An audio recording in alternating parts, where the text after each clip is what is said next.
Ladies and gentlemen, welcome to Commencement at Carnegie Mellon University. Congratulations to all graduates, parents, families, and friends. A special welcome to CMU alumni in attendance, and in particular, the Alumni Award honorees and those celebrating their 50th class reunion. The procession will begin at 10:15. Please be seated by this time. It is important that the track and the aisles remain clear for the procession. Programs for the main ceremony are available at each stadium entrance. If you require emergency help, including medical assistance, please notify a university police officer or a commencement volunteer wearing a red t-shirt.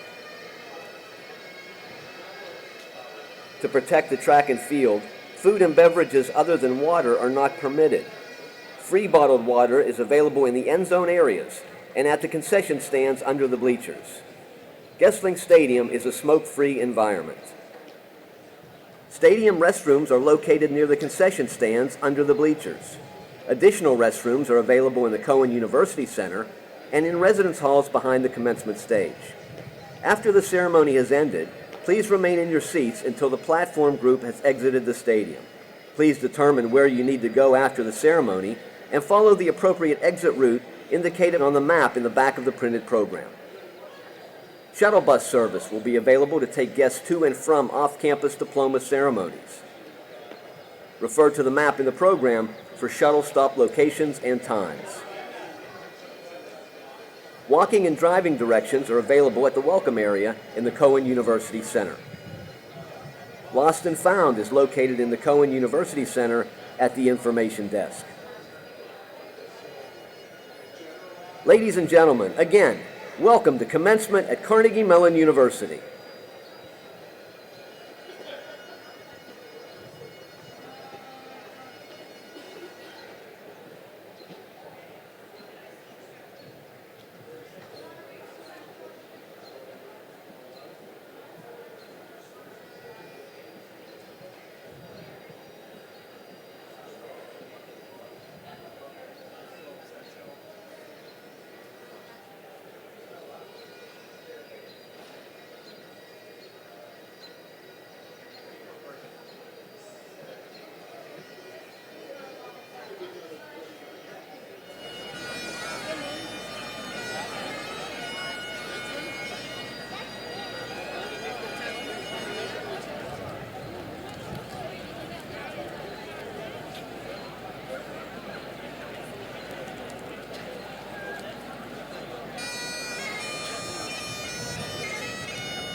Thank you.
It's supposed to come with the tassel. Somebody doesn't have the extra.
I don't zooming.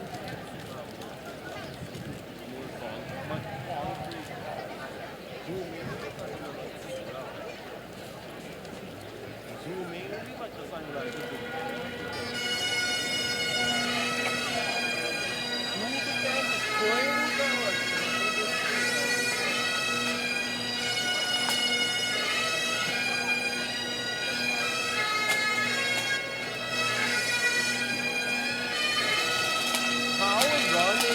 sa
Yeah, go.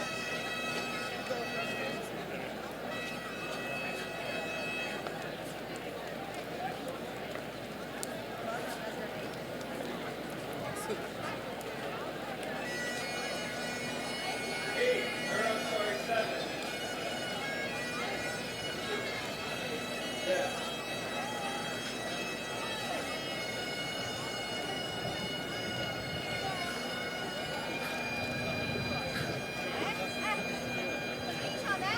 Look, Mom, they're going up there.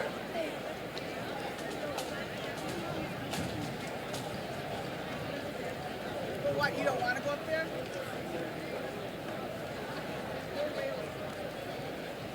Okay.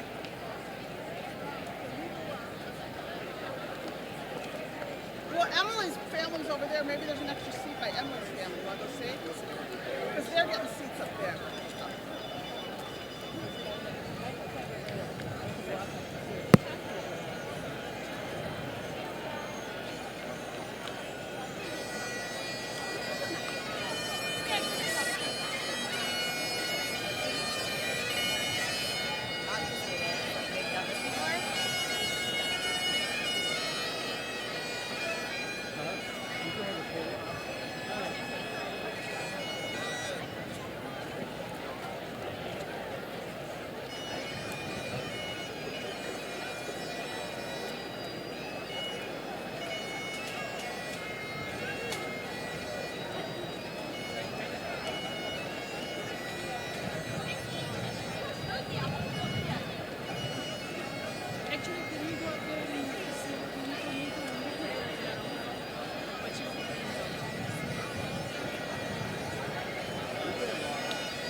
Podium 1, podium 1, podium 1, podium 1, podium 1, podium 1, podium 1, podium 1.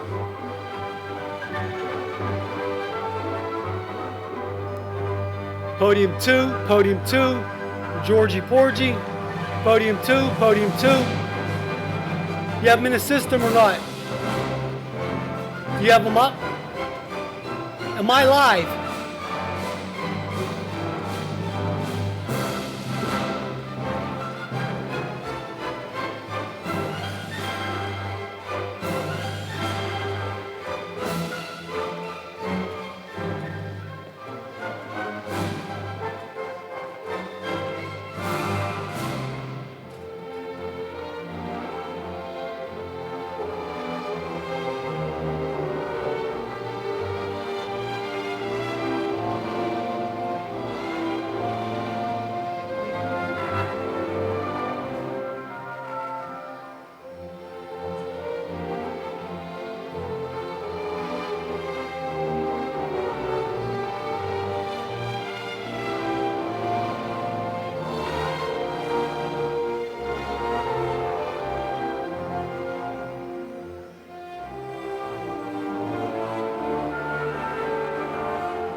Ladies and gentlemen, welcome to commencement at Carnegie Mellon University.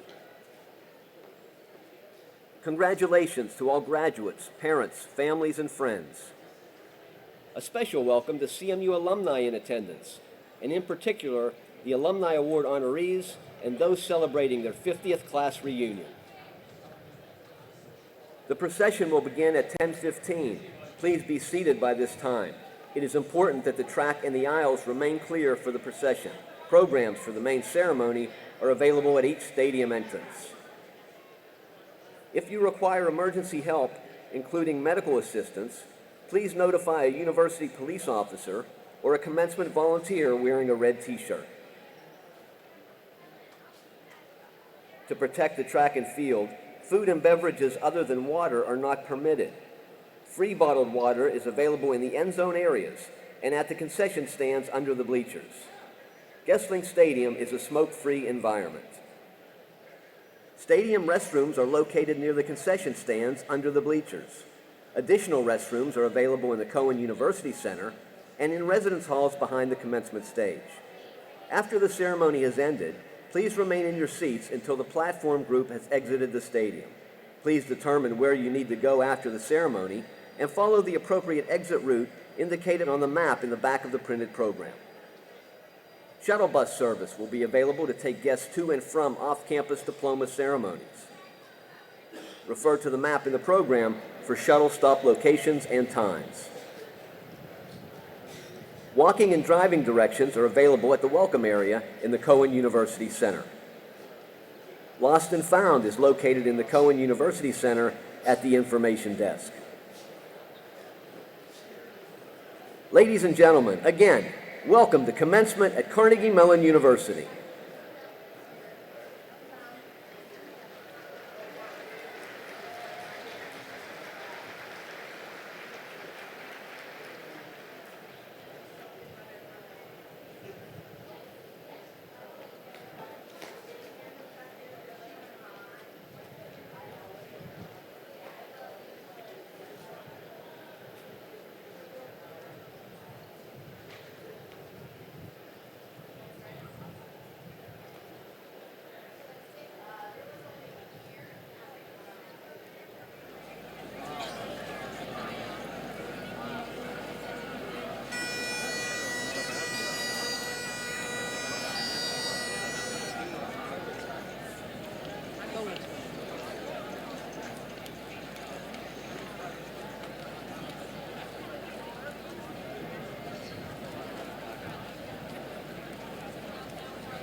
Ladies and gentlemen, the procession is about to begin.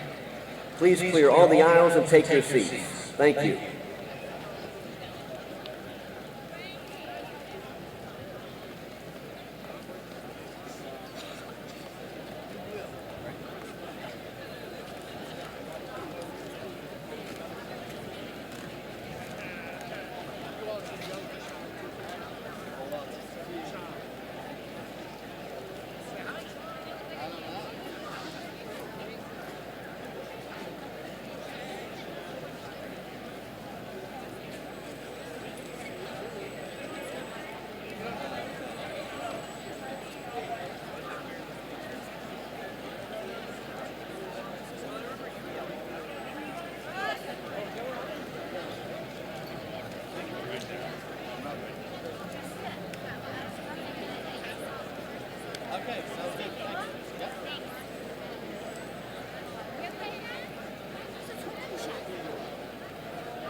Okay.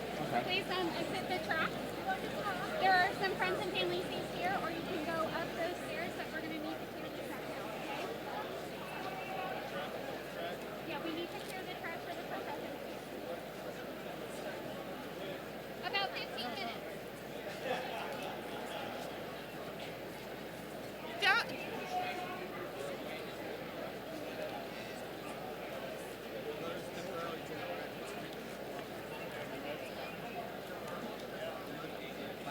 Ladies and gentlemen, the procession is about to begin.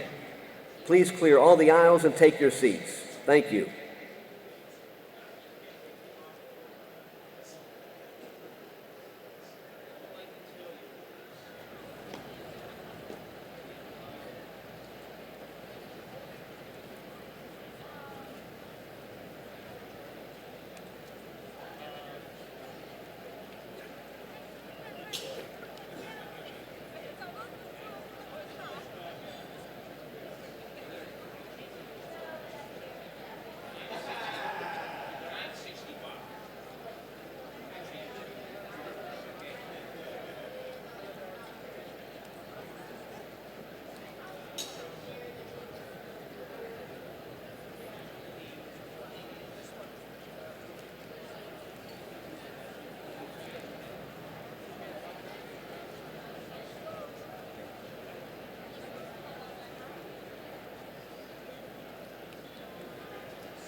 Ladies and gentlemen, the procession is about to begin. Please clear all the aisles and take your seats. Thank you.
Ladies and gentlemen, please welcome the class of 2017, being led into the stadium by faculty and Alumni Association board members.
दादा पळ पुढे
President. As Faculty Marshal, I have the honor to declare the 120th Commencement of Carnegie Mellon University, as authorized by the trustees, to be in session.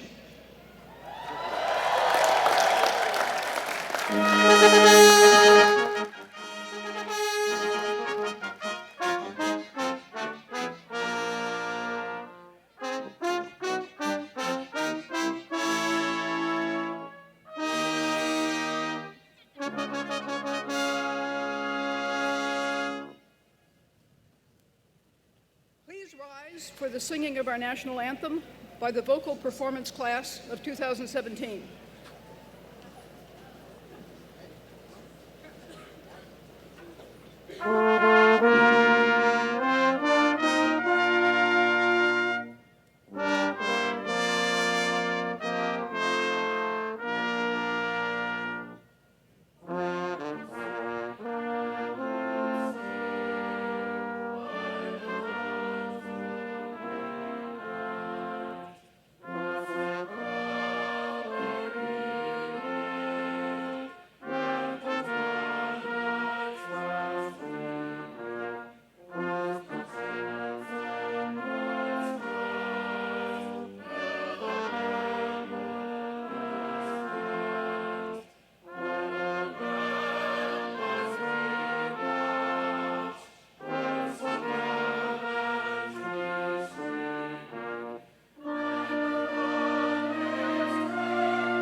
Good morning.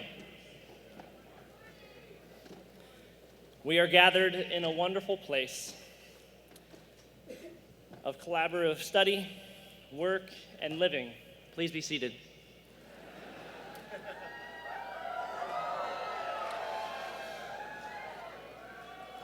Together, all of us, we are diverse in our fields of study, our talents and our abilities, our ethnicities, and the places that we call home.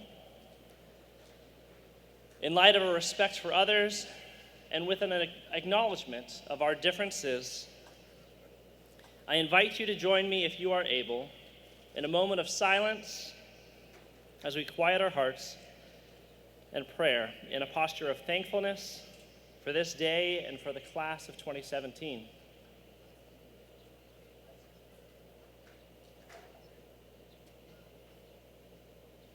Almighty God, we gather today to celebrate the diligent work and the dedication of Carnegie Mellon University class of 2017. We pause for a moment to give thanks for those who have helped these students achieve this day. For the parents, family, friends, teachers, and any others who have been their providers of support throughout the years. We choose this day to be grateful for the vision and direction of those who helped make Carnegie Mellon the institution it is today. We give thanks to the leadership and administration who continue to carry on the vision of having a transformative impact on society through continual innovation in education, research, creativity, and entrepreneurship.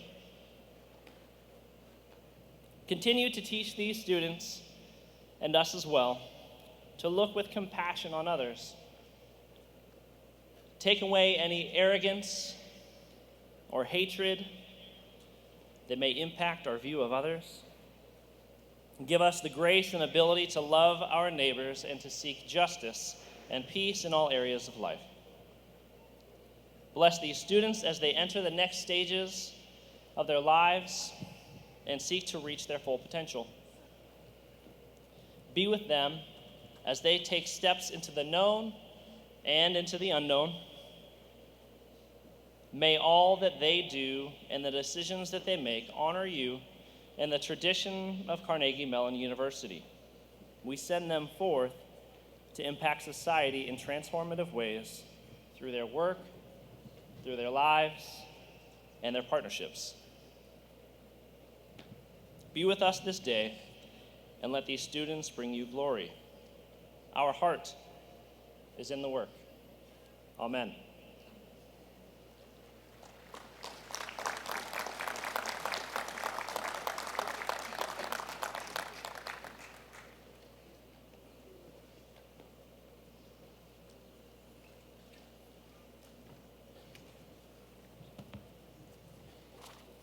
Good morning, everyone. It's a good day for the graduates. Woo! On behalf of the Board of Trustees, let me welcome you to the 120th Commencement of Carnegie Mellon University. My name is Jim Rohr, and it's my honor and pleasure to serve as the Board Chairman for the 2017 Carnegie Mellon Commencement. To all the students who are graduating today, let me begin by congratulating you on your achievement. This degree represents years of hard work and self-discipline, of discovery and creativity and problem solving. And I hope it has a little fun included as well. At Carnegie Mellon, the degree is a sign that you have surpassed a high standard of accomplishment in science, art, and ideas, and you are ready to use this knowledge in your lives and your future professions. You are ready to take on the charge of continuing the long-standing tradition of doing the work that matters. Congratulations to you all.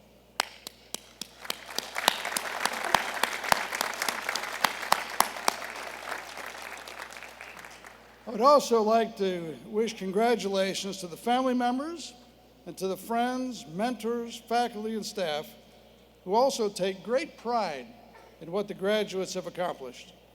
Graduation from a demanding academic institution like Carnegie Mellon is a team effort. These students couldn't have done it without you. So I invite all of us to thank the support team with a wonderful round of applause for the supporters.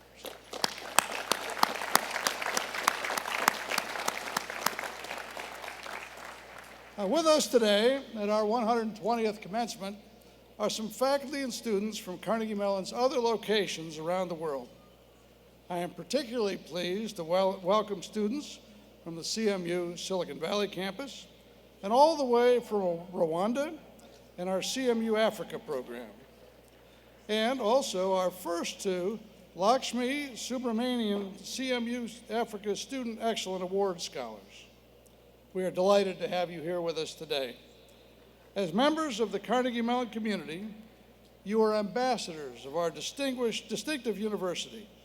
It was at Carnegie Mellon that you gained solid grounding in your major field, and it was at Carnegie Mellon that you collaborated with people whose backgrounds were very different from your own. And it was at Carnegie Mellon that you discovered new ideas about the world and actually new aspects about yourselves. As trustees, it is our job to uphold the university's values and help CMU achieve further excellence in fulfillment of those values. Many trustees are here on the platform this morning, and I would like them to stand and be recognized. Trustees?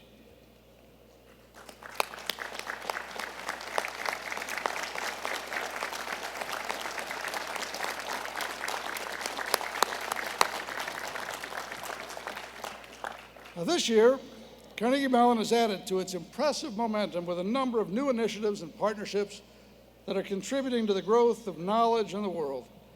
And we're moving forward rapidly with distinctive and collaborative education, ambitious research programs in areas ranging from energy, data science, workings of the brain, and even the science of learning.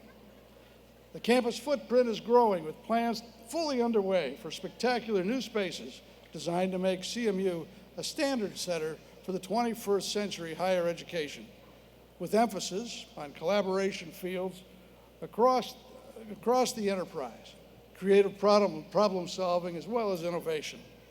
Now, behind all of this growth and expansion is our dynamic president, who joined the university in 2013 from the National Science Foundation, and who has already had a tremendous effect on this institution.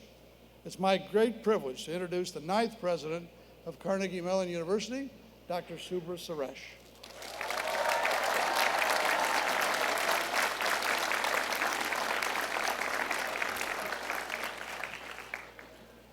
Good morning. Good morning, everyone, and congratulations, graduates. I'm going to be saying that a few times. Commencement is always a special day for family, friends, and faculty.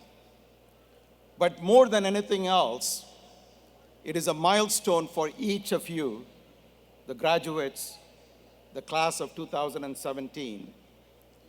We are here to celebrate your accomplishments over the past 4 years, or 5 years if you are from the School of Architecture. You worked hard to get here, and we are very proud and honored to salute you today. Let me also express my deep appreciation to the Carnegie Mellon University Board of Trustees and to the chairman of the board, Jim Rohr, for all their energy, vision, friendship, and leadership. With their help, CMU is poised to have a bright future. Thank you, Jim, and thank you, trustees.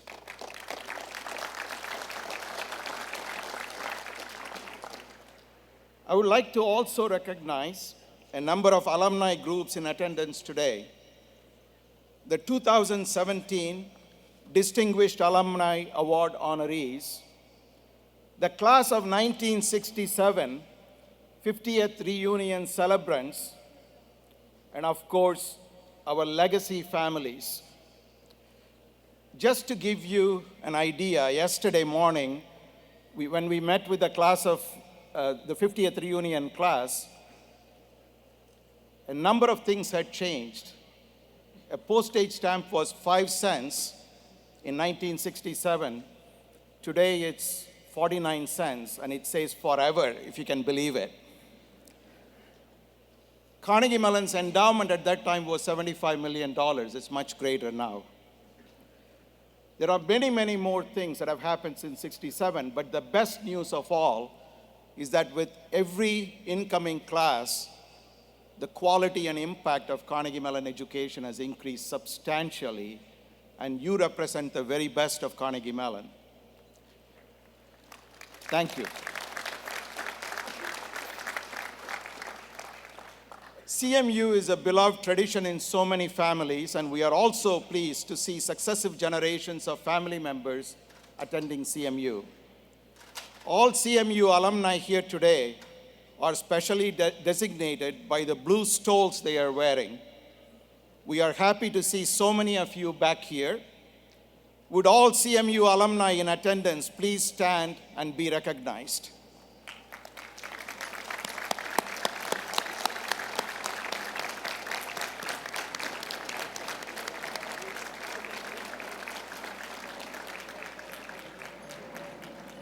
It's wonderful to have you here, and I hope our new graduates today continue this tradition and return to commencement in the future.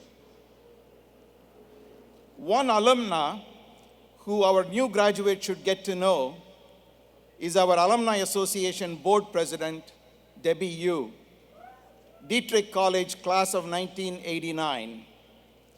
Debbie joined the Alumni Association Board in 2010 and began her term nearly a year ago. While she was earning her bachelor's degree in technical writing at Carnegie Mellon, she was a reporter for the Tartan and was active in the Pre-Law Society. Now a partner at the firm of Gallagher Sharp in Cleveland, Ohio, Debbie has been an active volunteer for the Northeast Ohio Alumni Network since 2007, having served previously as network president. She also volunteers as a Carnegie Mellon admission interviewer and is active in a number of professional and community organizations. And since taking office, she's been an outstanding representative of all Carnegie Mellon alumni. I would like to invite Debbie now to the podium. Debbie.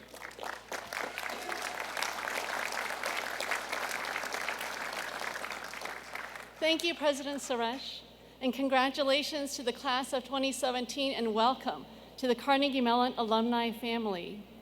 As you begin the next chapter of your lives, please remember that you are now lifelong members of the Carnegie Mellon community.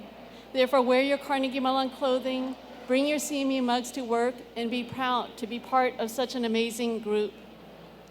Although Carnegie Mellon alums make up only a small percentage of the world's population, our contributions are great and our impact enormous. We just celebrated the achievement and service of a few of our dedicated and talented alums at the Alumni Awards ceremony on Friday, and I was inspired not only by their achievement, but by their incredible passion for Carnegie Mellon, even 60 years after graduation.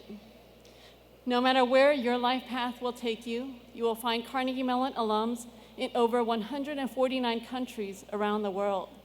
We are leading communities, companies, and industries, and we are making the world a better place. Although you are leaving the comforts of your Carnegie Mellon home, remember to always stay true to yourself, continue to be intellectually curious, and continue to learn. Be supportive of each other as well as for those who are following in your footsteps, and always go outside of your comfort zone and embrace your vision for the future. The Carnegie Mellon Alumni Association provides many ways for you to continue to learn and to connect with each other and with the university. In addition to virtual programs, we have over 55 active alumni networks around the world. Therefore, as you settle into your new lives, please find your local alumni network and get involved. And as with any family, I wish that you will come back to visit often, stay in touch, and think of us. We wish you nothing but the best and brightest future. On behalf of the Carnegie Mellon Alumni Association and Board, it is my distinct pleasure to welcome you into the Carnegie Mellon alumni family. Congratulations, class of 2017.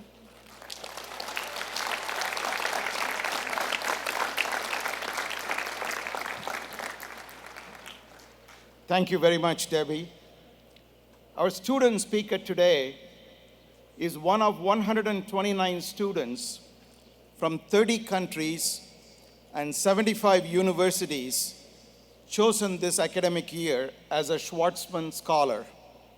Today, Crystal Thomas earns her bachelor's degree in biological sciences from Carnegie Mellon University's Mellon College of Science.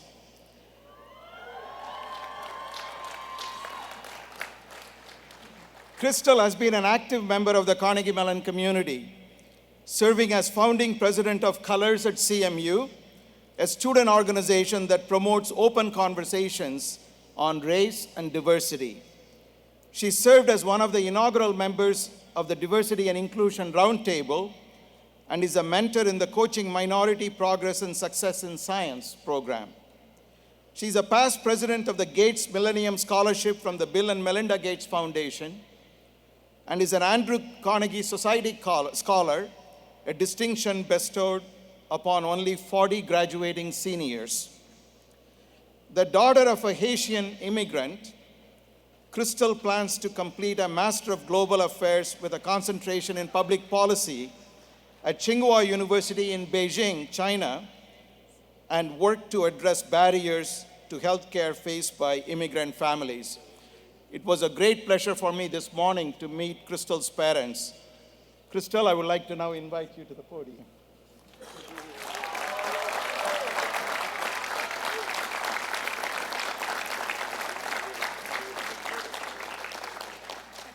Hi, everyone.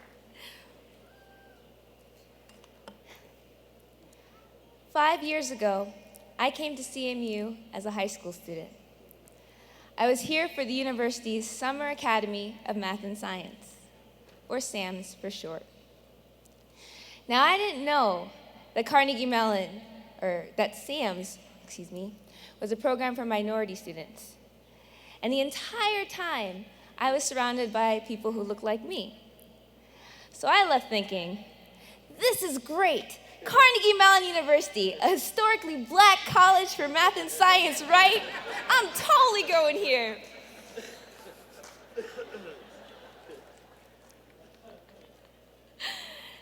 Even though CMU wasn't exactly what I expected, I'm still so glad I decided to come here. I have learned so much while here at Carnegie Mellon. And not just academically. Problem solving, how to hold difficult conversations. And most importantly, I now know there's still so much more that I don't know. What drives people? How do our environments influence us? How is our world interconnected? I've started to think about these questions because I've been fortunate enough to meet many of you. And getting to know your stories, your perspectives, and the way you think about things, I've been blown away. As someone who came from a town where high school students thought they couldn't go to college if they didn't have the money, as someone whose pediatrician told her, at least one of us made it out of this worthless place, as someone whose relative told her, isn't Carnegie Mellon a bit too advanced for you? I am immensely proud to be a part of this campus. And I am so proud to be able to walk with you today.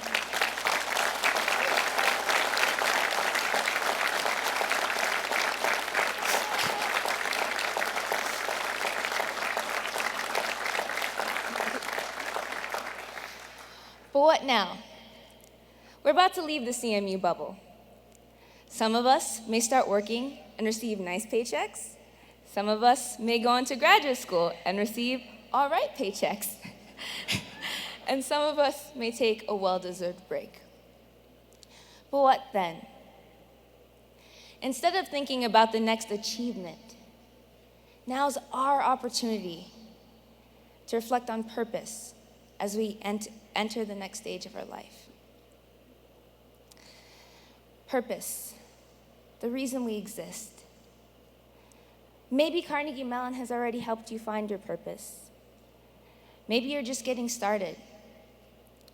We should reflect on purpose because it develops us, keeps us resilient, and can lead us to happiness. So how do we crystallize purpose or even find purpose in the first place? We help others. We are driven by the need to impact others. We're social animals after all. I'm a biology major, trust me. So what's the relationship between purpose, helping others, and happiness? Well, to me, there are 3 levels of happiness.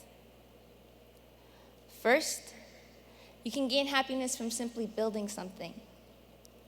Then there's a second level of happiness when people praise what you have built. And then there's this third level of happiness when someone tells you what you have built has changed my life. That level of happiness just can't be beat. And the path that makes you feel the most fulfilled, the path that gives you the greatest happiness, can give you insight on purpose. We've already been practicing impacting the lives of others. We've overloaded, become execs on boards, volunteered for 1,000+, tutored, TA'd, researched, strived, because CMU is a striving place. We're a bunch of overachievers who've been presented with so many opportunities and have been encouraged to learn. Now's our time to put practice into action. Continue to strive. Continue to aspire. And as you leave here today, center your life around purpose. Center your life around impacting others. Let purpose guide you. And to everyone who helped us along the way, mentors who guided us throughout the process, faculty members who helped us see just what we could do, and loved ones who have been with us and encouraged us every step of the way. Thank you. And thank you, class of 2017. I know you will do great things. Thank you.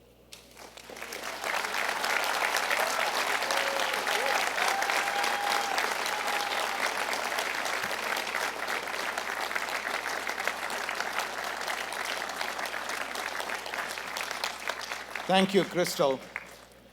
Now we come to the presentation of special doctor's degrees awarded to honor individuals who have had extraordinary impact in areas that reflect Carnegie Mellon's strengths in the arts, sciences, scholarship, and society.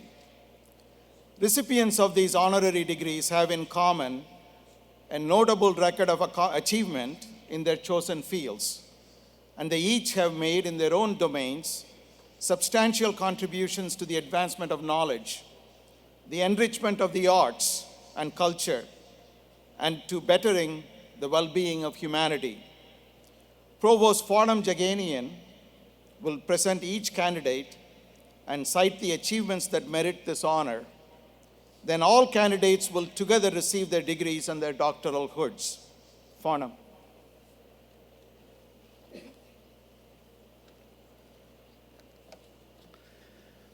Good morning, class of 2017. No, you don't understand. This is a celebration. We're going to try this again. Good morning, class of 2017. Much better. Let me add my warm welcome to all of you and extend my congratulations to the class of 2017. Will Mazarine Benaji please come forward?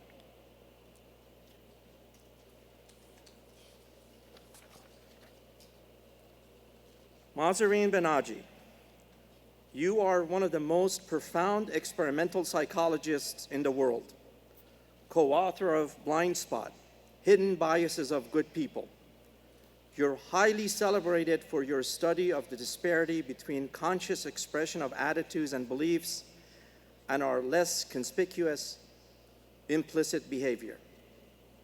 You have been the recipient of numerous accolades for your work as a social scientist, professor and senior advisor at Harvard University, a fellow of the American Academy of Arts and Sciences.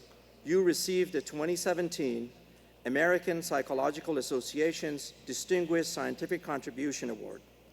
In 2016, you garnered the Association for Psychological Sciences William James Fellow Award for a lifetime of significant intellectual contribution to the basic science of psychology. And in 2015, you were elected a Fellow of British Academy. Mazarine Benaji, for your preeminent contribution to psychology and higher education, Carnegie Mellon is proud to award you the Honorary Doctor of Science and Technology.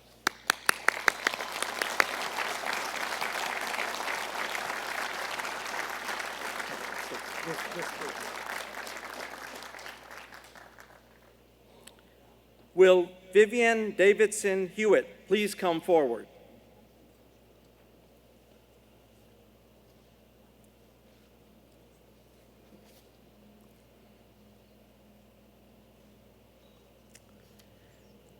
Vivian Davidson Hewitt, as a CMU alumna, you have brought honor and acclaim to this university throughout your history-making career. Shortly after earning your bachelor's degree in 1944, yes, 1944,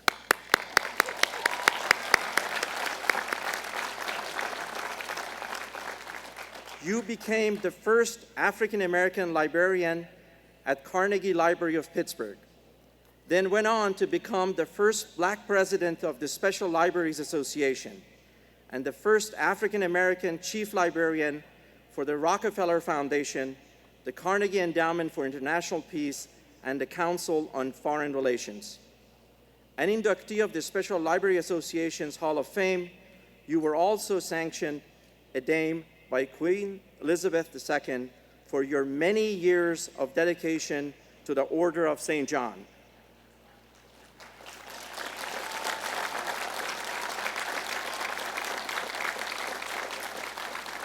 While living in New York, your love for artistic expression led you and your husband to start a collection of Haitian and African American art. Today, the Hewitt Collection is recognized as one of the finest collections of its kind in the world. Vivian Davidson Hewitt, for your epic contributions to library science and the arts, Carnegie Mellon is honored to award you the Honorary Doctor of Humane Letters.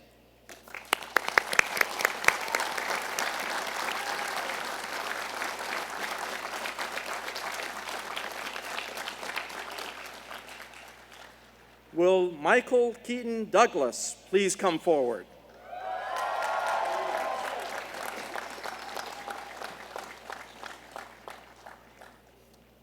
Michael Keaton Douglas, your extraordinary acting talent has brought you continuous critical and public acclaim for decades.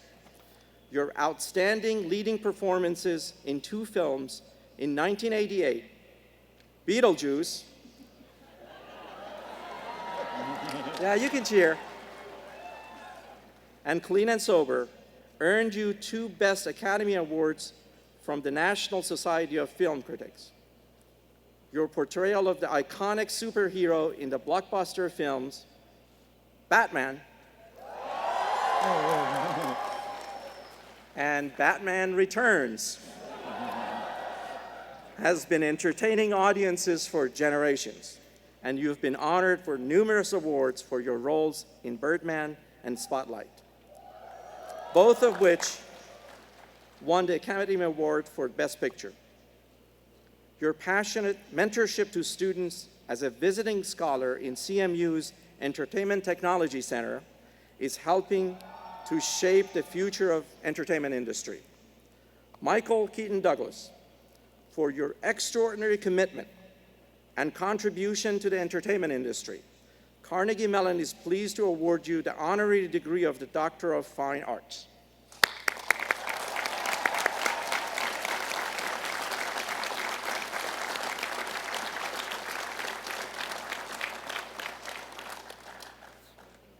Will Bernard Osher please come forward?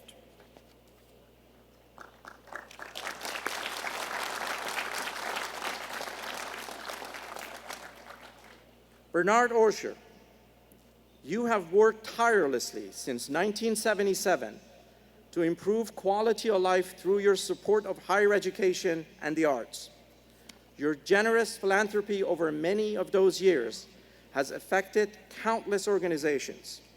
Your business acumen, rooted in your family's hardware and plumbing supply store, led you to become a founding director of the second largest saving institutions in the United States.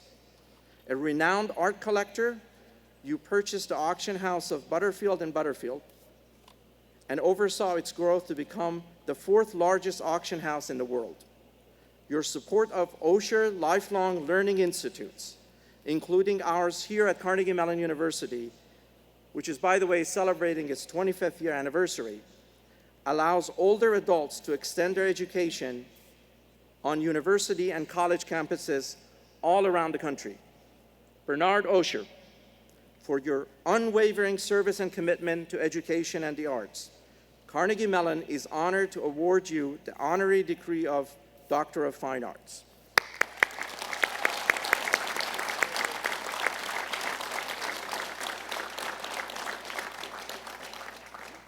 Will Meg Whitman please come forward?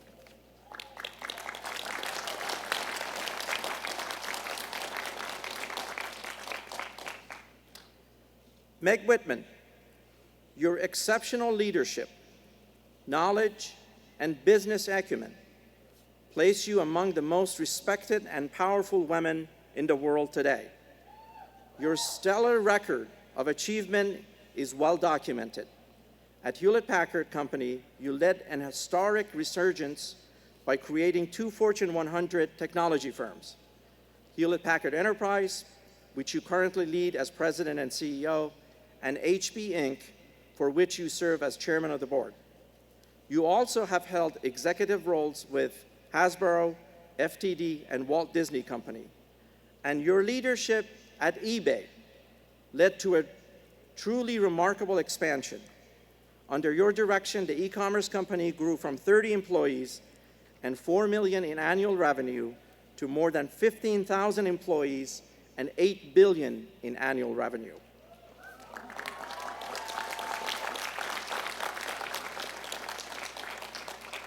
Your elite stature in the business community serves as a role model for women in leadership positions in every field, in every country.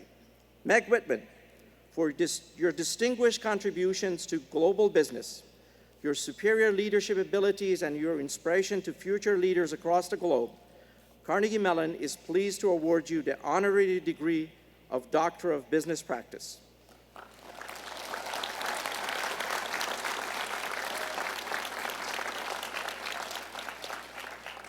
Mahzarin Banaji, Vivian Davidson Hewitt, Michael Keaton, Bernard Osher, and Meg Whitman, by virtue of the authority granted to me by the Board of Trustees, I hereby confer these honorary degrees upon you with all the rights, honors, privileges, and responsibilities pertaining thereto. Congratulations.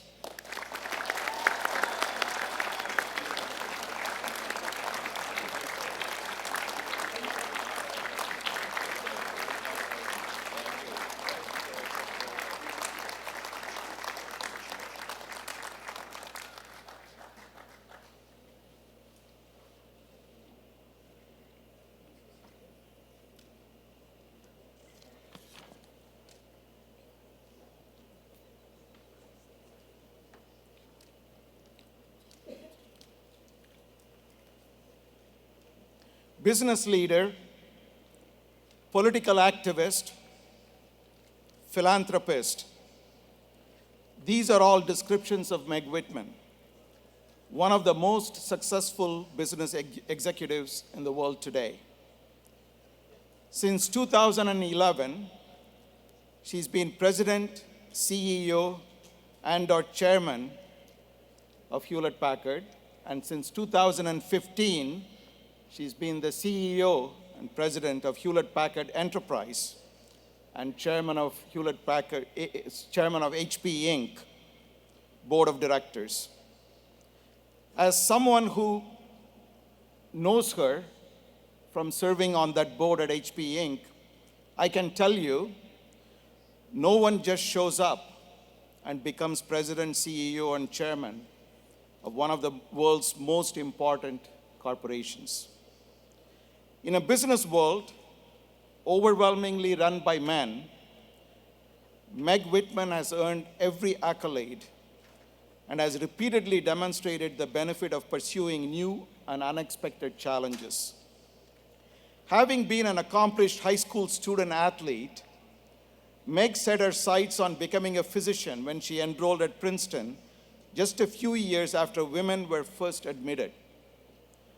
But a summer spent selling magazine advertising revealed her true calling. This drove her to pursue her bachelor's degree in economics and then an MBA from Harvard. Meg's path from there is meteoric. She joined Procter & Gamble, where she worked with Steve Case, who later founded AOL. She took a position with Bain & Company, where she rose to senior vice president and along the way worked with Mitt Romney, who would later become governor of Massachusetts and compete for the presidency of the United States. Meg then served as an executive with Disney, Stride Rite, FTD, and Hasbro before taking the helm of a fledgling company that made her a household name. Auction Web is probably not the name you were expecting, but under 10 years of her leadership, Meg Whitman grew Auction Web into a multi-billion-dollar global phenomenon now known as eBay that has revolutionized the way humanity trades goods. Not content to rest on her laurels, Meg started a charitable foundation that has focused much of its giving on addressing global warming and ecosystem restoration. She has also dabbled in politics, running an historic campaign for governor of California in 2010. In fact, the New York Times singled her out as one of the women most likely to become the first female president of the United States.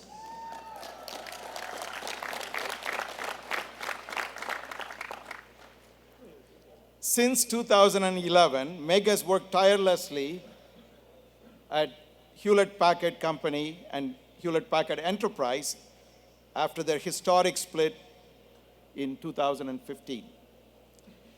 I give you the person Forbes magazine named the 20th most powerful woman in the world, Meg Whitman.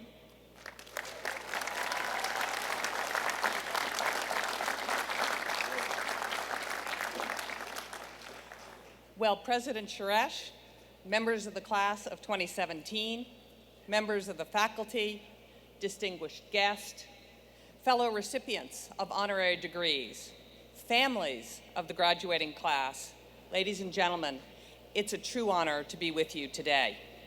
And it's a great privilege to receive an honorary Doctor of Business Practice degree. And I am grateful to be earning my degree in a lot less time and with a lot fewer all-nighters than it took many of you to earn yours.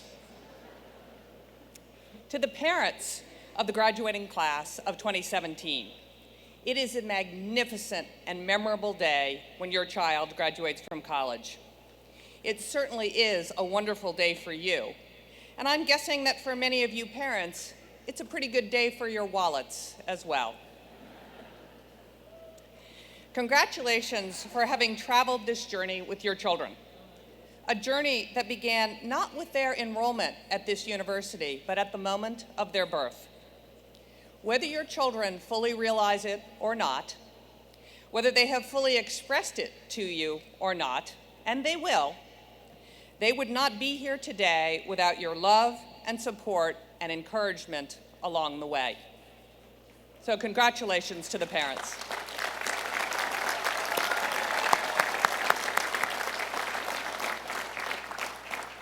Most important to the class of 2017, congratulations.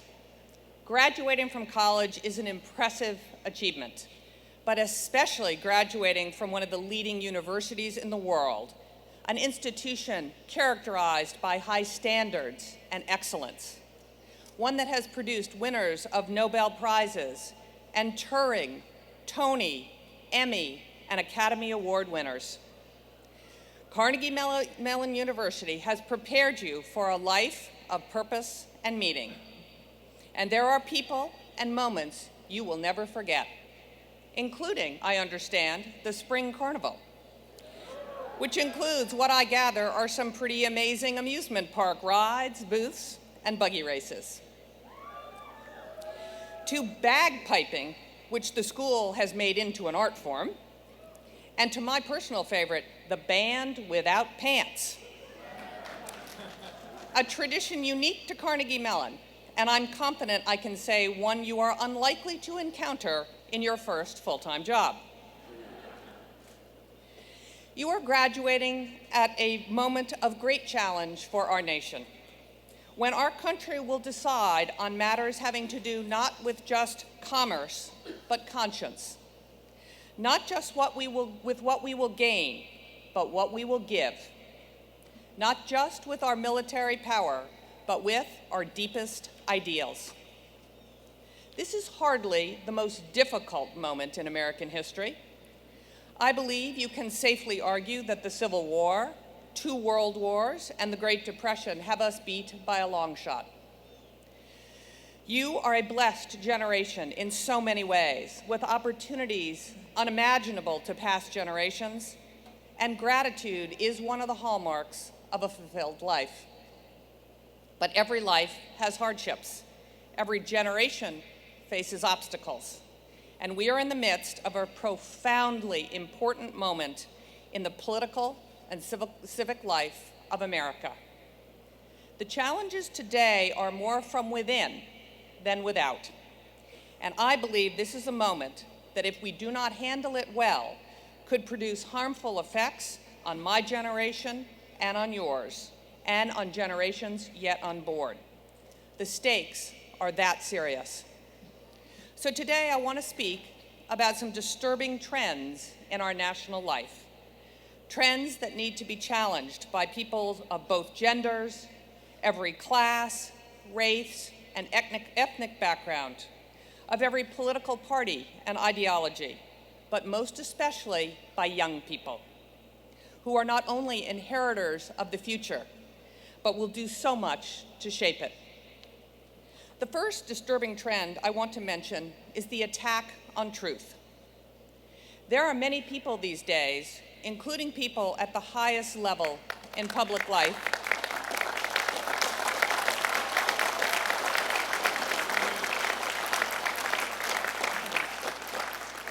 who use lies to devalue truth.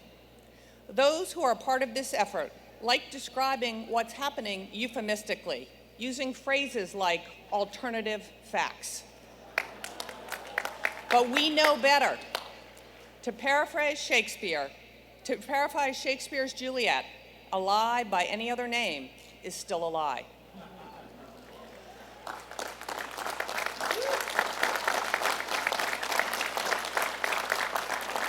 What is so striking is the brazenness and rapidity of the lies and their purpose, which is to delegitimize sources of information hostile to those in power. The lies tumble down like rocks in an avalanche. They are not subtle. They are overt, obvious, and part of a conscious effort. Language is being employed not to reveal reality, but to obscure it.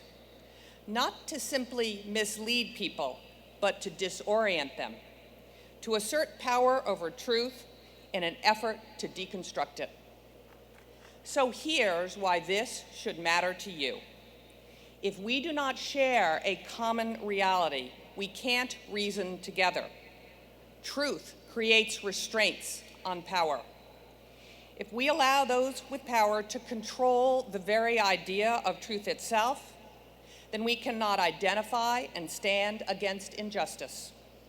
And if we can't identify injustice, then we cannot replace it with concepts like equality under law, respect, decency, compassion, and justice itself.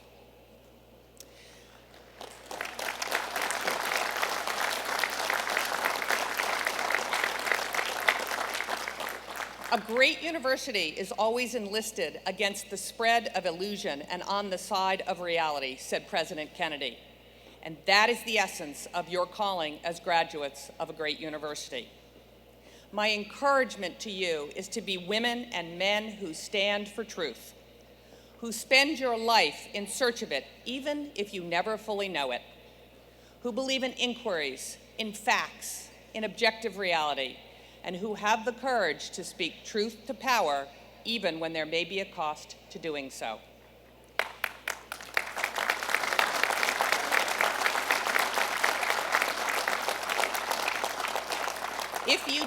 If you are defenders of truth in an age marked by lies, it will have a liberating effect on our fellow citizens and make more possible all good things in life. A second truth that needs to be confronted is the attack on free speech. In the last several years, we have seen a powerful movement, one that seeks to shut down free speech, gain traction in the academy. the very institutions that were created in order to allow for the free exchange of ideas. On some campuses, we've seen certain speakers not invited. On others, they've been shouted down. And on still others, we are witnessing violence. Now, I understand this kind of thing isn't happening on most American campuses, but it's happening in too many places, and it needs to end. But there's something else going on as well. College students are increasingly demanding protection from words and speech they find offensive. We hear a lot about trigger warnings and safe spaces, which are designed to protect students from viewpoints that they might find upsetting and unsettling. Here's why I think this is problematic. For one thing, I don't think most of you want to be treated like porcelain dolls. And now that you are college graduates, the rest of the world, and certainly the business world, won't treat you that way. So no one is doing college students any favors when they intellectually isolate them.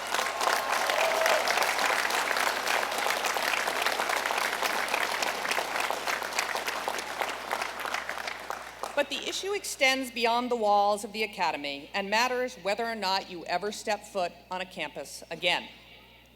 For while many of you are about to complete your formal education, you will spend a lifetime continuing to learn, gathering and processing new information, and dealing with people with different life experiences and points of view. Shutting down free speech, insulating ourselves from hearing competing points of view, is the equivalent of injecting poison into the bloodstream of our republic.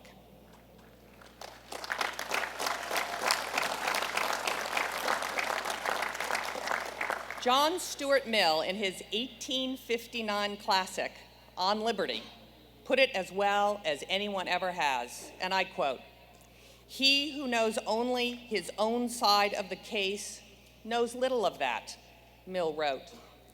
His reason may be good, and no one may have been able to refute them.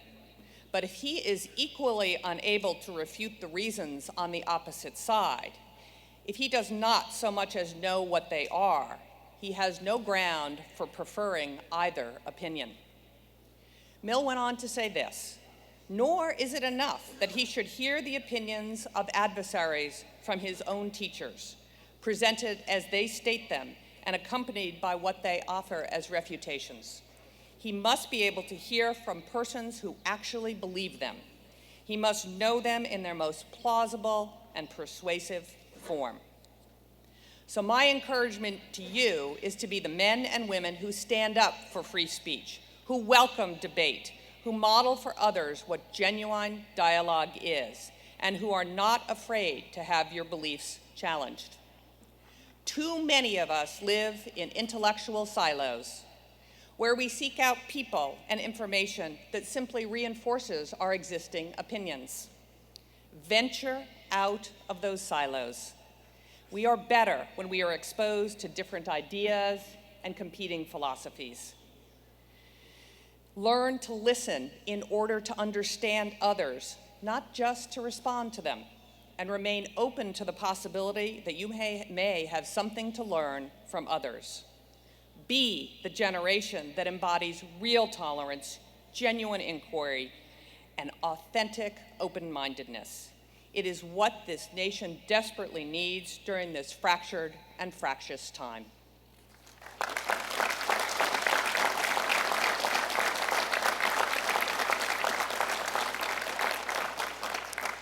The third trend that needs to be confronted is the attack on civility. We live in an age of escalating incivility. We see it all around us, on our roads, in airwaves, in sports stadiums, and on social media, and in politics. The problem has gotten worse recently, with those running for high public office mocking reporters and demeaning opponents with childish names or worse. It seems that no words, no matter how hurtful or cruel to others, are considered inappropriate. We are fostering the conditions in which we view others not as opponents, but enemies. We're treating one another as subhuman, and that's a terribly dangerous line to cross. Civility is more than nice manners. It's a precondition of democratic dialogue, in the words of Professor Stephen L. Carter of Yale Law School. Civility is part of the, quote, etiquette of democracy, unquote. It allows for genuine social interaction. It's been said that the true genius of Martin Luther King Jr. was not his ability to argue the pain of an oppressed people, but his ability to inspire those very people to be loving and civil in their dissent. We should treat each other with civility not because we agree with others, but because it is a measure of our respect for human dignity. It's what we owe all people, including those with whom we have fierce disagreements. Our institutions, our culture, our communities cannot be sustained, let alone thrive, if civility is eroded.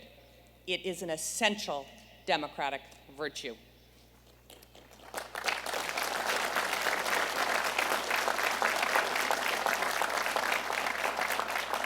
Kingman Brewster, a former president of Yale, said, quote, "The presumption of innocence is not just a legal concept.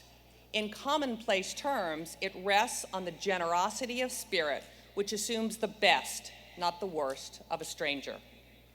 So my encouragement to you is to be the women and men who embody civility, who demonstrate a generosity of spirit in an ungenerous time, and who assume the best, not the worst, of the stranger, of those you do not know, people whose life experiences are different than yours, and who may see the world in a dramatically different way than you do.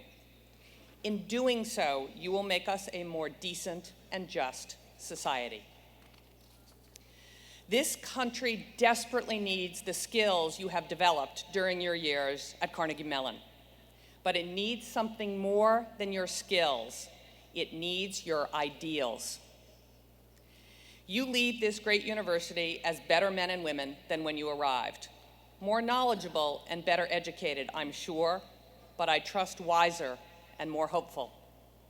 There's a beautiful line by William Wordsworth in his poem, The Prelude, in which he says, quote, "What we have loved, others will love, and we will teach them how." The faculty at CMU has taught you what to know and love, and now it is your turn to teach others what you have come to know and love. I wish you all a life of joy and purpose, of success and fulfillment, and congratulations to the great class of 2017. Thank you very much. Thank you very much.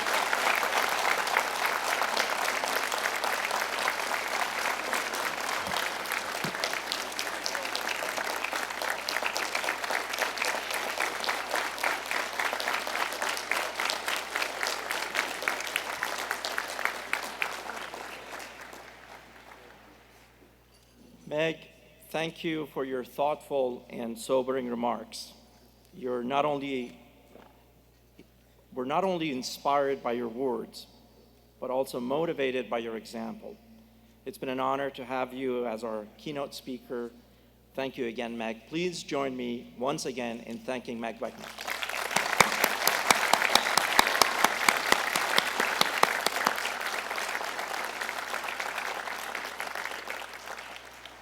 It is now my pleasure to recognize the faculty members who have recently accepted emeritus status.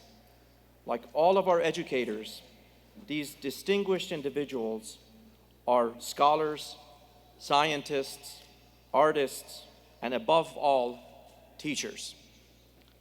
They have left an indelible mark on this university through the support and encouragement they have provided to our students and through their legacy of exceptional scholarship. The names of all retiring faculty will be projected on the screen at this time. Those retiring faculty who are present this morning, please stand as I read your name. Please hold your applause until I have read all their names. Mark Fitchman, Associate Professor of Organizational Behavior and Theory, Tepper School of Business.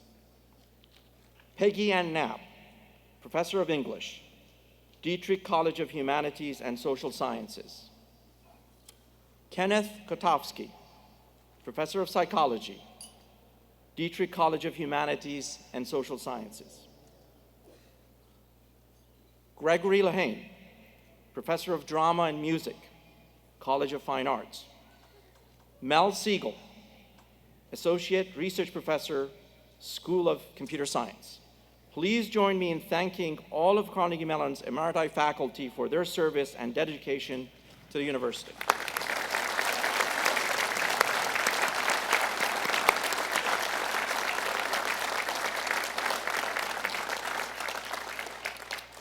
I would now like to recognize those faculty members who were recently honored with the title of University Professor. Being appointed a university professor is one of the highest honors that a faculty member can receive at Carnegie Mellon. Receiving this rank confers both honor and obligation onto its recipients and denotes a legacy of exceptional contribution to education, artistic creativity, and/or research. This prestigious group includes faculty from all of our colleges and schools. I am pleased to announce that 3 faculty members have joined these distinguished ranks this year, nominated and recommended by academic leaders and university professors, and promoted to university professor by President Suresh and me. As I read your name, please stand and be recognized. The first newly appointed university professor is Marty Gaynor, E.J. Barone, Professor of Economics and Health Policy, Heinz College.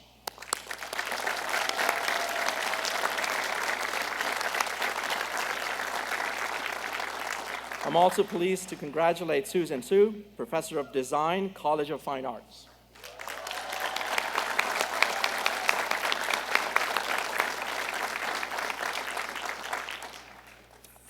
The third newly appointed university professor could not be here today, but I'd like to congratulate him. Alan Fries, Professor of Mathematical Sciences, Mellon College of Science.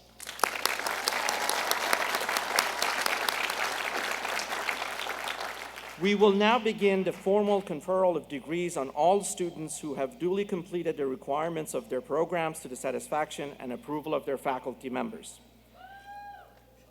You can clap, it's okay. The commencement program gives each student's degree and area of study, which will be called out and celebrated at departmental diploma ceremonies. I encourage families and friends to look and listen beyond just your own graduates listing, to get a sense of the unique educational environment at Carnegie Mellon, the environment that makes this institution so distinctive and this graduating class so exceptional. I wish to begin by acknowledging the achievements of this year's group of doctoral candidates. These outstanding scholars received their academic hoods at a special ceremony yesterday afternoon. In earning their doctorates, they have made a commitment to a life of scholarly pursuits and have reaffirmed the importance and prominence of Carnegie Mellon as one of the nation's premier research universities. I would invite the doctor's candidates to please rise and be recognized. Doctor's candidates.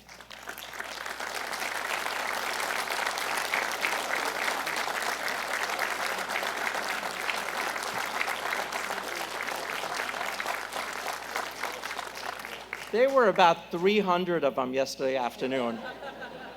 That party must have lasted really, really late last night.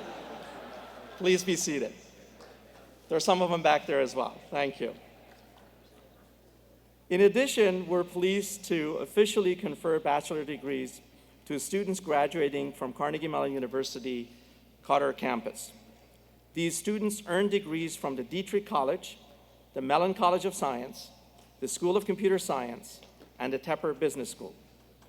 At this time, I want to recognize the Dean of Carnegie Mellon University at Qatar, Dean Ilker Baybars, who has been an exemplary leader of campus in Doha and who just completed his last academic year as dean.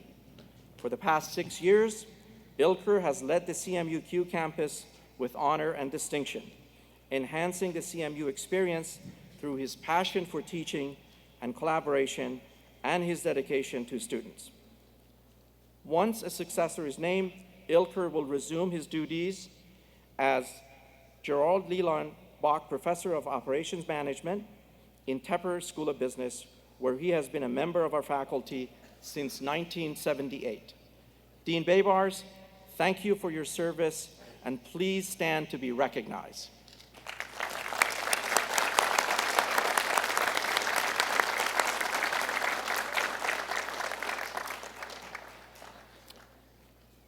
Candidates, I'm going to give you some directions on what to do next. Class of 2017, are you ready? Okay, we'll try again. Class of 2017, are you ready? We will ask each degree candidate from each college to stand and be recognized as you're called upon by your dean. When all schools and colleges have been recognized, the president then asks all students to stand again, at which time he will formally confer your degrees. And don't be shy. Last year, we had a bit of a competition for the most boisterous school or college. So let's hear your enthusiasm as your dean calls on you. That's an open invitation. Are you with me? If not, just follow the person next to you. For the conferral of degrees at the university level, when we call for degree candidates to stand, we will be calling for broad categories of bachelor's, master's, or doctoral level candidates. I will now call on the dean of each school or college to present its candidate. President Suresh, please join me at the podium.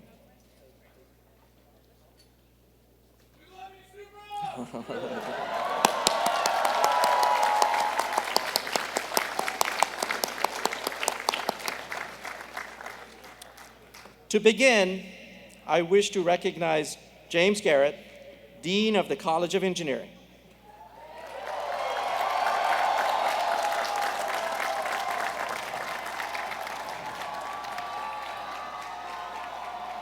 This is when the fun begins. Making lots of noise, will all the candidates from the College of Engineering please rise?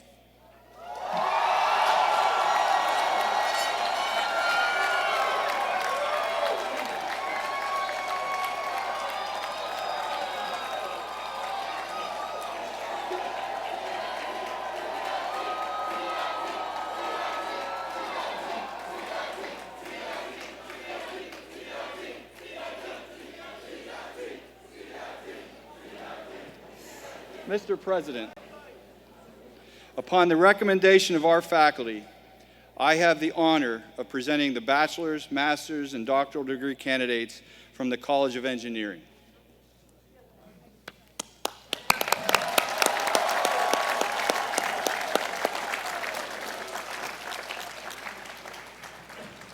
Will the new College of Engineering graduates please be seated and be quiet? Thank you. Dan Martin, the Dean of the College of Fine Arts, could not be here today due to illness. We wish him a speedy recovery. To present the candidates from the College of Fine Arts, on Dan's behalf, I now recognize Eric Anderson, Associate Dean. Eric?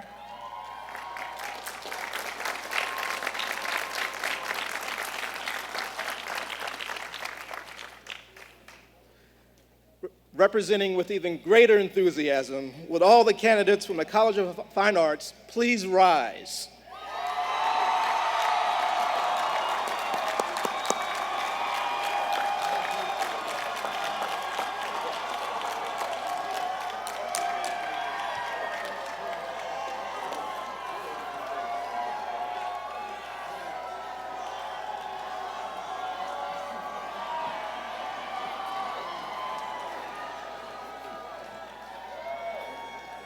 Mr. President, upon the recommendation of our faculty, I have the honor of representing the bachelor's, master's, and doctoral degree candidates from the College of Fine Arts.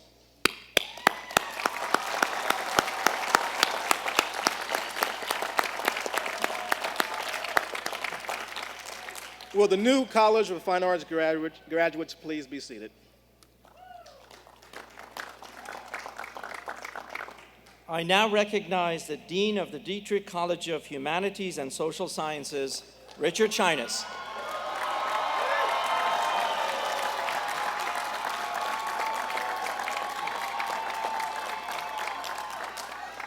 Will all the candidates from the Dietrich College of Humanities and Social Sciences please show these other students what enthusiasm actually sounds like, and do so as you rise.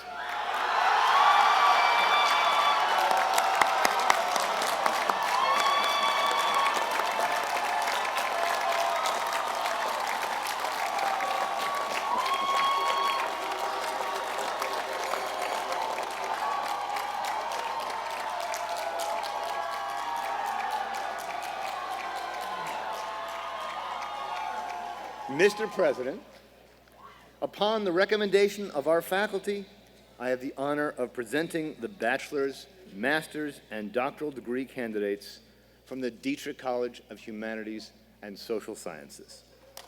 Please sit. Great job. Now you can sit down. I now recognize the Dean of the Heinz College, Ramaya Krishnan.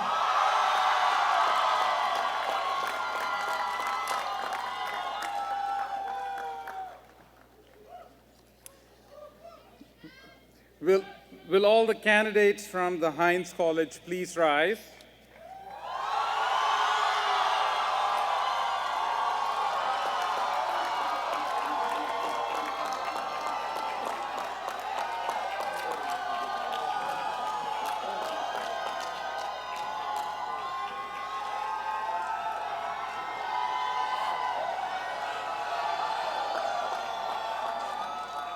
That's a good demonstration. You need no prompting from me. Mr. President, upon the recommendation of our faculty, I have the honor of presenting the master's and doctoral candidates, degree candidates from the Heinz College.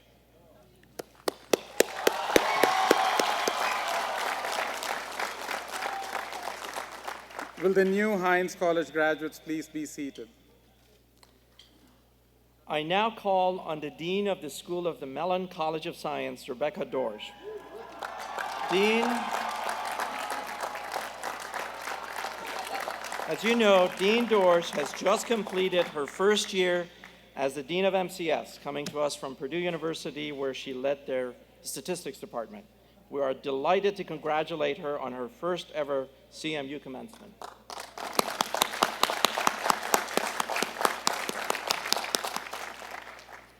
All right, don't disappoint me. Will the 2017 Mellon College of Science candidates please rise and help Crystal?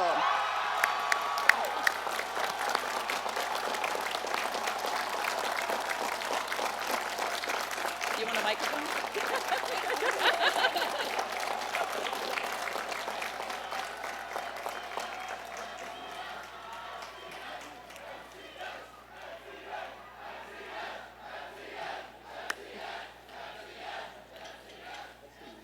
Okay.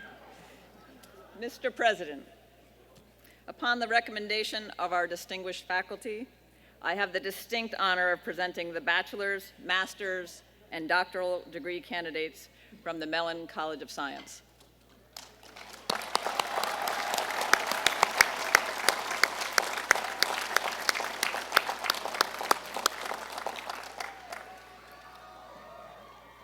Will the new Mellon College of Science graduates please be seated? Congratulations. I now call on the Dean of the School of Computer Science, Andrew Moore.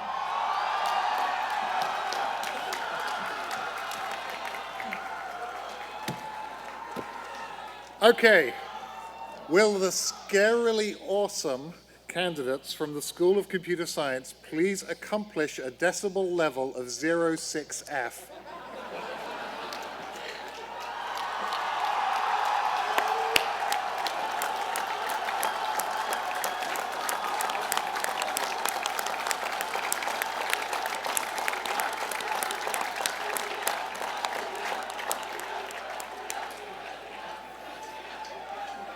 Mr. President, upon the recommendation of our faculty, I have the honor of presenting the bachelor's, master's, and doctoral degree candidates from the School of Computer Science.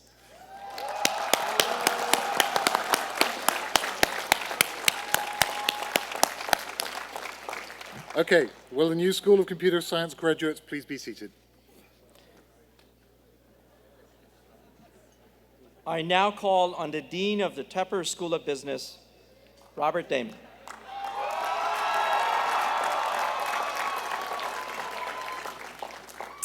You heard the challenge. Will all the candidates from the small but mighty Tepper School of Business please rise?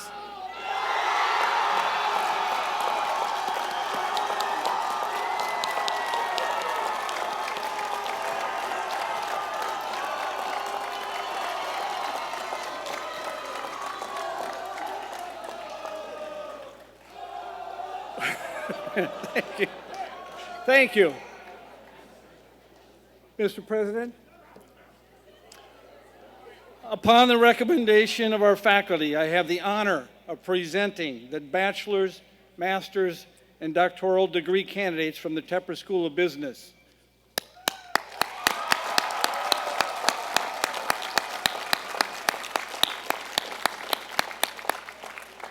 Will the new Tepper School graduates please be seated? Carnegie Mellon is proud to lead the world in interdisciplinary research and education and nurture several university-wide, inter-college, and joint degree programs within our university. On behalf of all the deans and program directors, I will now present the candidates for degrees from these special programs. With all the bachelor's, master's, and doctoral candidates in our interdisciplinary programs, please rise.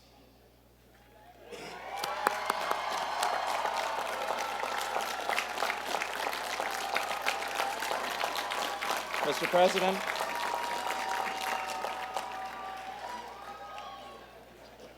upon the recommendation of our faculty, I have the honor of presenting these candidates from our university-wide, inter-college, and joint degree programs. I will ask these students to remain standing, and I would like to invite students from all other colleges and schools to stand once again for the official conferral of degrees by President Suresh.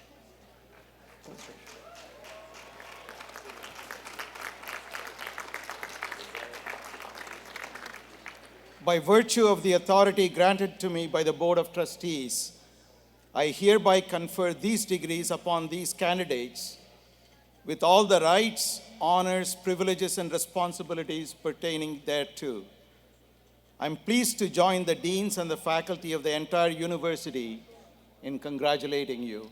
Congratulations, class of 2017.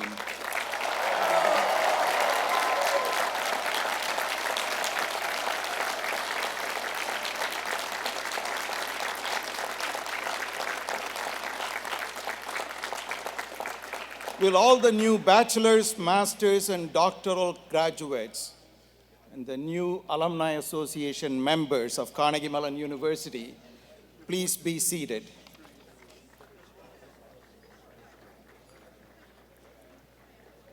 I'm immensely proud to stand before you, the Carnegie Mellon University graduating class of 2017.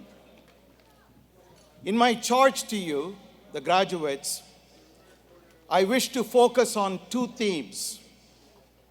The number 4, especially focusing on the last 4 years of your presence here, and some thoughts and suggestions for your career and life beyond Carnegie Mellon University. 4 years, that's an interesting interval of time. Every 4 years, we see a US presidential election, Olympic Games, a soccer World Cup, and of course a leap year. 4 years ago, in the summer of 2013, you arrived on this campus as freshmen, accompanied by your family members. I had the enormous privilege and honor of welcoming you to CMU at the orientation event on the Mall. I told you and your parents at that time that, like you, I had just arrived on campus as a freshman to begin the journey with you. How many of you remember that? In the succeeding 4 years, you have accomplished much in your learning, your field of specialization, in your personal growth, in your teamwork, and in your global perspectives. You have built valuable relationships with your mentors and advisors, staff across campus, faculty members, department heads, deans, coaches, alumni, and trustees. You've also contributed so much to the fabric of this university and its rich heritage. As you walked the corridors of various buildings, painted the fence, strode the cut, pushed the buggy at Carnival, or exhibited your enormous creativity and technological prowess in formal classroom work, in theater, music and art, in research, in poetry, and in presentations you produced and exhibited on campus. Your determination to improve the human condition and your compassion and humanity came through in the numerous community service activities you initiated and executed locally and around the world.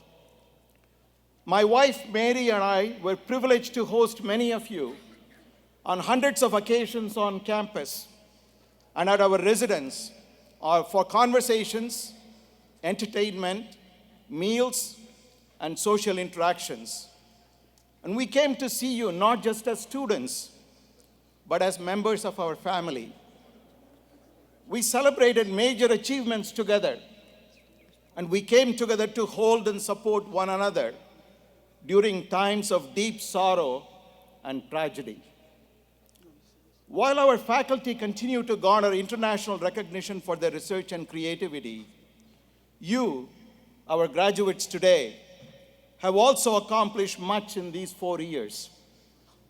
Excelling in athletics, creating artificial intelligence programs that defeated 4 of the world's best professional poker players in a marathon 20-day poker competition. Winning the Putnam competition, the premier mathematics competition for undergraduate students in North America. Competing against the best undergraduate math students in the country. During your time here, your accomplishments helped the university scale new heights. Thanks to the generosity of about 450 donors and the efforts of many members of the CMU community, the last 4 years saw an historic buildup of dedicated endowment to support students through presidential fellowships and scholarships. This program, just established 3 years ago, has grown to benefit a total of 255 students this year in every college and school at Carnegie Mellon. Similar efforts were created to support faculty through endowed professorships. Your ideas and exuberant engagement helped the university establish an historic expansion of the campus to benefit generations of students in teaching, learning, and research. All this was fueled by one of the most sustained and successful fundraising efforts in a continuous 4-year period the university has witnessed. This happened as the university's visibility expanded around the world. From pioneering university participation at the Tony Awards on Broadway, to faculty engagement at the World Economic Forum in Davos, to hosting the President of the United States on our campus, and to attracting several large multinational companies to Pittsburgh, while at the same time we nurtured and supported our activities at CMU campuses around the world. Your work at the university community also brought to the fore the critical need to enhance the CMU experience for all. This commitment has already produced initiatives and action plans for the next several years to improve programs and infrastructure for counseling, mentoring, and enhancing student support and services. We have accomplished all this together in close partnerships with faculty and staff, parents, families, friends, coaches, trustees, and alumni. Today, we pause to reflect and celebrate, as well as recognize and express our pride in what you have accomplished in your 4 years. And today, I challenge you yet again. What will you do in the next 4 years? As you go out into the world, in whatever you do as a Carnegie Mellon graduate, you have joined over 100,000 living alumni. We know that you will be enormously successful and impactful. If history is any indication, many of you will occupy leadership roles where your principles and values will determine the scale of your impact. If you are a change agent, your world will be changing even faster than ever before because of the accelerating pace of change around the world. If you are someone who, through hard work and aspiration, tirelessly seeks to improve status quo, it is imperative that you adhere to your principles even in the face of obstacles, adversity, and setbacks, especially created by those who are uncomfortable with the disruptions that emerge from changing the status quo. Rosalind Carter once said, "A leader takes people where they want to go. A great leader takes people where they ought to go, even if they do not want to go there." Such leaders make great personal sacrifices to move their organizations or their countries to a much higher level against incredible odds and opposition. You may make some mistakes along the way, but you will learn from it and be a better person and a better leader. Never be hesitant to voice your opinion. Sir Winston Churchill once famously said, "When the eagles are silent, the parrots begin to jabber." Be an eagle, not a parrot. Consider the case of Abraham Lincoln, whom many historians consider the greatest president of the United States. Lincoln, who led our country in the middle of the Civil War, established the Morrill Land Grant Act in 1862 that completely transformed the higher education system of the US. His signing of the Emancipation Proclamation during a bloody civil war that tore the country apart on January 1, 1863, as a presidential executive order changed our society forever. Also in 1863, Lincoln established the National Academy of Sciences with a remarkable vision that was free of political influence. Lincoln faced resistance during his entire leadership tenure. Another iconic leader of our time penned a speech that captures this theme because of the way it played out. As I read his quote, try to guess to whom it is attributed. The quote goes like this: "There will always be dissident voices expressing opposition without alternatives, finding fault but never favor, perceiving gloom on every side, and seeking influence without responsibility." That was a speech that President John F. Kennedy was supposed to deliver in Dallas on November 22, 1963. These words were in his prepared remarks, and he never had a chance to deliver his speech. My charge to you is do the right thing based on principles, values, hard work, honesty, and integrity. As graduates entering a new world, facing new challenges, it is your duty to ensure that fake news does not overwhelm truth, noise does not drown out the signal, and mere superficial style does not replace deep substance. With a CMU degree, you are well prepared to separate signal from noise, fact from fiction, and evidence from a mere innuendo. As you accomplish much, we expect you to return to this campus, sharing your knowledge and experiences. Whatever you do, wherever you live, you will have a profound impact on the world, equipped with a CMU degree. I cannot wait to see how you change the world. You were my freshman class, and therefore you are my special class of students forever, with whom I have bonded. With whom I have bonded so much over the past 4 years. I will always be connected with you. Congratulations, class of 2017.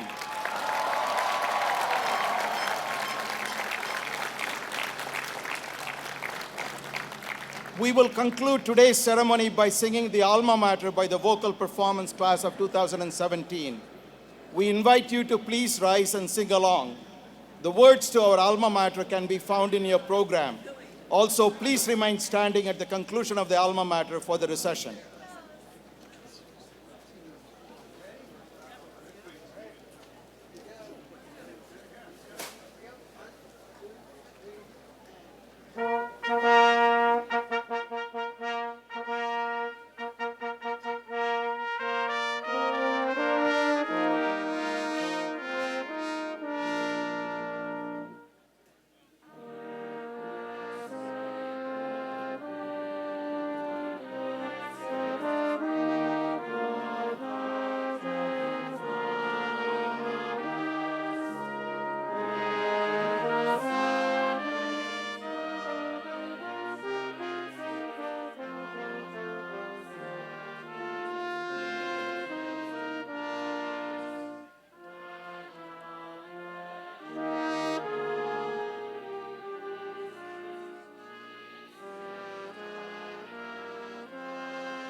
Ladies and gentlemen, please remain in your seats during the recession.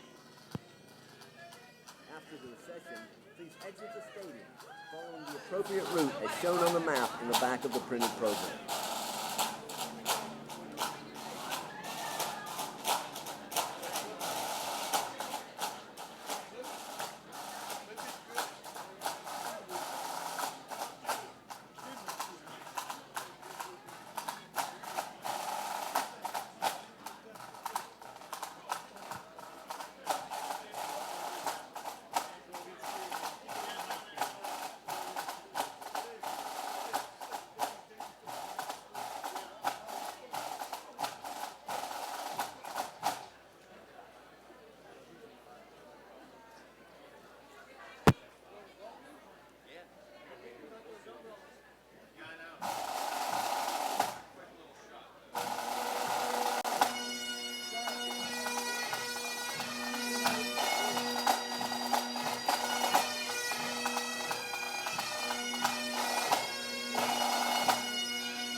to you.